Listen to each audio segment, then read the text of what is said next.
What's going on, everybody? It's your boy Jobbers and Goons, and today, first of all, I'm back, right? I don't think I've recorded in 5 or 6 days. I was that sick. I had upper respiratory infection and an ear infection. That shit was beating my ass. I just wasn't recorded. Uploaded some old videos. Thankfully, I was healthy enough last night to conduct an interview with my boy Josh, writer of Blue Beetle, Superman, and more. I brought Lumos on board for that. He'll be posting it on his channel as well. Definitely go show support to my guy, and check out the new Blue Beetle run. It's fucking fire.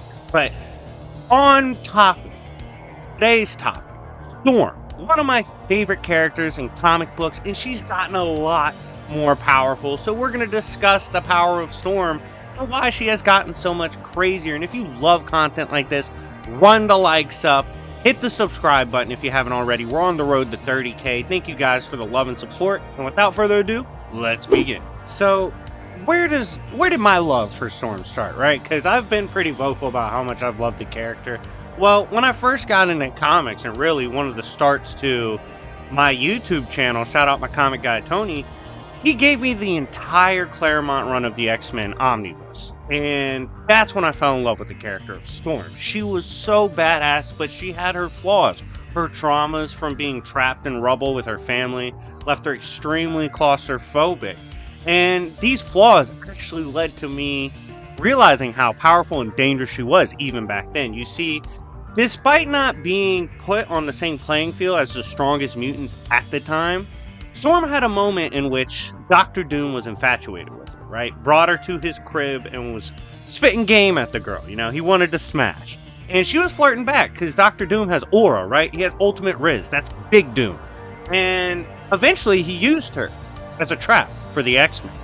Put her in casing to keep her enclosed so she couldn't get out. Well, as you guys know what I just mentioned, she has claustrophobia. So this event set her off. Like, when she got out of the casing, the world almost split. She was that pissed off. The X-Men had to stop her. Dr. Doom was like, holy shit, I didn't know she was this strong. My bad, it's just a prank. Eventually she calms down. But even Doom was like, yo. First of all, Doom thought it was so hot she freaked out like that. He gave her a number anyway. He was like, yeah, I'm still trying to smash. But he said, like, dude, this is one of the strongest mutants alive. Like, she doesn't get enough respect. If Storm decides to let loose, her weather manipulation is just a lot more dangerous than people give credence and credit to. So even in the 90s, when she, she wasn't labeled as one of the strongest, she was proving she was one of the strongest, because weather as a concept is a lot more complex and convoluted than people give it credit for. It pertains to everything conceptually that has to do with weather. Rain, lightning, storms, oxygen, everything you can think of that has something to do with weather, she can control that if she chooses to be. So even in the 90s, we had this core of Storm moments that led to us at least understanding she's quite more capable than she usually lets on. And it only gets crazier from there in modern times. So we progress into modern times, and this is where I kind of got to give a brief note / synopsis on the idea of Omega level mutants. For a time, for decades actually, that title has existed. There's been Alpha, Omega, all these different variations of how to label mutants based on their power. And Omega was initially made as something like, okay, this is a mutant that's a threat to the planet. Storm is Omega and beyond Omega, right? But this label became a lot more broad. And what I mean by that is Omega went from planet busting to essentially, okay, we know they can destroy the planet, but they can pretty much do whatever else they want too. Like, there's no real known limit to these characters. It's similar in a way to Yu Yu Hakusho, how they say, once you reach S-class, you're kind of just balling. You're so much far beyond everybody else that we can't really quantify what you're capable of. We just know you're extreme with your power. This is how the Beyond Omega and Omega level mutant ranking really has evolved over time. It's become more so about, we don't know the upper limits of the power. They're just at bare minimum a threat to the planet and beyond. And that is what Storm is. So the question we got to ask ourselves is, well, why is she so strong if her manipulation is Weather. Well, we've seen in recent comics, especially Immortal Thor, that her power is more so archetypal. It is magic in nature. And I've done a recent video on how strong Marvel's magic is when I was comparing Strange and Fate. Her power is tied to magic. It's tied to a concept that can be pretty much whatever it wants. So, whether on a conceptual level, we have seen elder gods, gods beyond creation, weaponize weather, beings that use weather. Weather isn't just planet based, it could be cosmic. There could be cosmic storms, magical storms. There's a whole bunch of different storms out there that are further beyond what we see on a planetary scale.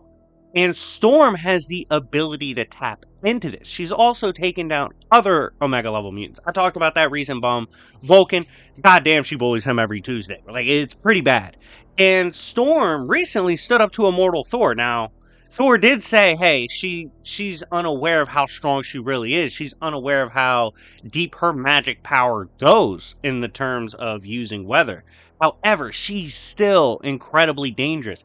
And she is so powerful that the current Thor, the one battling ancient gods beyond the shadows of creation, she's powerful enough that he can weaponize her. He can bring her in to help him take down these beings. And it seems like he's going to amp her and help her recognize this true power.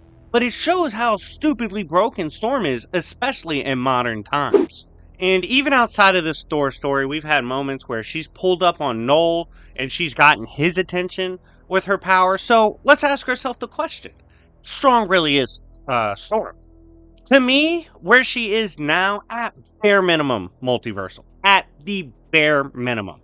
To get the attention of Noel, be someone that he has to handle, for her to be someone that Immortal Thor believes fully can be weaponized against the Utgard or the Gods Beyond Gods, she's got to be broken. Now, her potential is obviously outerversal to high outer. Like, Thor outright said, the goddess of the storm truly can be brought against these kind of powers. So for her to be capable of going against Tornos, who wields the Wheel of Fate, who casts the shadows that gods are in, they're beyond Thor and Loki, by default, just off transcendental existence.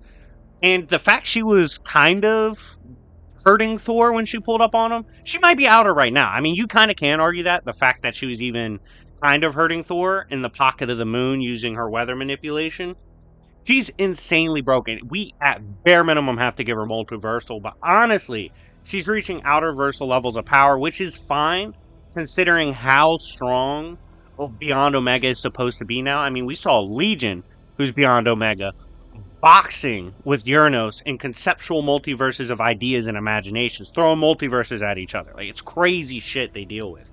So for her to be that extreme level of power, using conceptual magic that helps shape both regular storms and divine and as well as cosmic storms, she's going to be absolutely broken. She's going to continue to get stronger. And quite honestly, I'm happy to see it because she's one of my favorite mutants of all time, and she's always had that dog in her. So to see Storm be put in such a powerful light in Marvel, I love it. And you know, there used to be that comparison of her versus Wonder Woman, which I always thought was ridiculous because Wonder Woman is stupidly broken.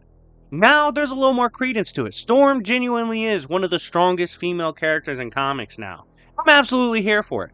Who the fuck doesn't like Storm? If you don't like Storm, I don't like you, but how about that? But anyways, guys, let me know what you think in the comment section down below. What do you think about modern Storm? What do you think of classic Storm? How do you feel about her getting so much stronger? Are you cool with it? Do you wish she was weaker?